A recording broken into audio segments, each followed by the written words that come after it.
নমস্কার বন্ধুরা, আজ আমি সম্পূর্ণা ব্লগ থেকে একটা কুমড়ো রেসিপি নিয়ে এসেছি।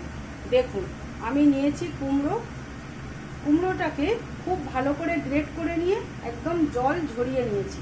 ন্যাকড়ার মধ্যে দিয়ে চেপে জল বার করে দিয়েছি, এটা শুকনো করে নিয়েছি। এবার আমি এর মধ্যে দেব বেশ কিছুটা ছানা। আপনারা পনিরও দিতে পারেন। আমি ছানা, আমার বাড়িতে তো দুধ থাকে, ছানা কাটিয়ে ছানাটাই দিয়ে দিলাম।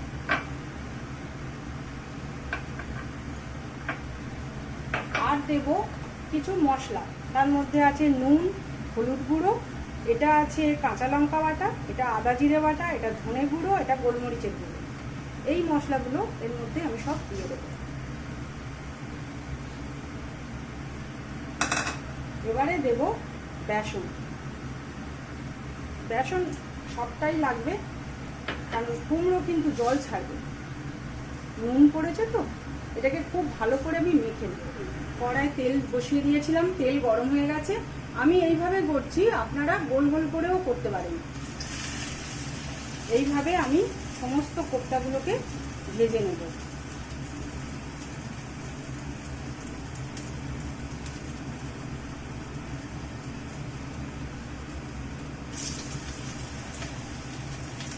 আমার সব কোপ্তা ভাজা হয়ে গেছে। এবার আমি দেবো গরম মশলা আর গোটা জিরে ফোড়ন, আর দেবো একটা তেজপাতা।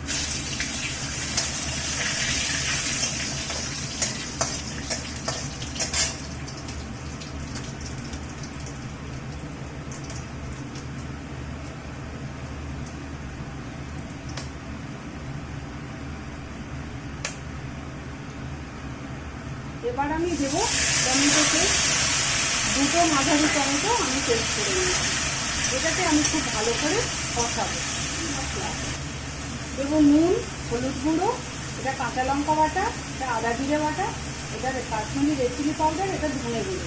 এই মশলাগুলো আমি সব দিয়ে দেবো। এই মশলাটাও আমি খুব ভালো করে কষিয়ে নেব। মশলা কষানো হয়ে গেছে। এবার আমি দিয়ে দিলাম জল। জলটা গরম জল।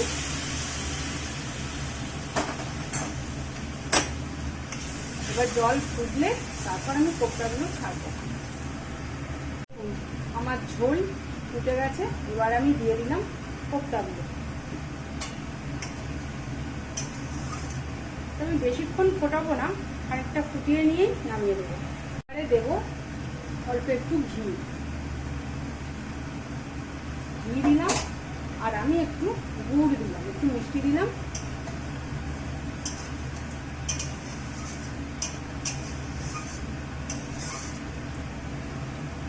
তাহলে বন্ধুরা এইভাবে কুমড়োর কোপ্তা করে খাবেন, কোপ্তা কারি করে, খুব ভালো লাগবে। আর এমনি কোপ্তাগুলো এমনি ভাজাও খাওয়া যাবে, খুব ভালো খেতে হয়।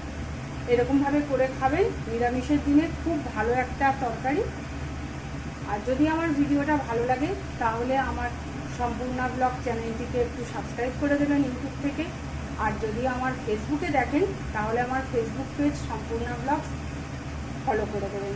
প্লিজ বন্ধুরা, আমার পেজ ফলো করবেন, আর আমার চ্যানেলটাকে ইউটিউবে একটু সাবস্ক্রাইব করে দেবেন। আবার দেখা হবে নতুন কোনো ভিডিওতে। তাহলে আপনারা সবাই ভালো থাকবেন, সুস্থ থাকবেন। নমস্কার।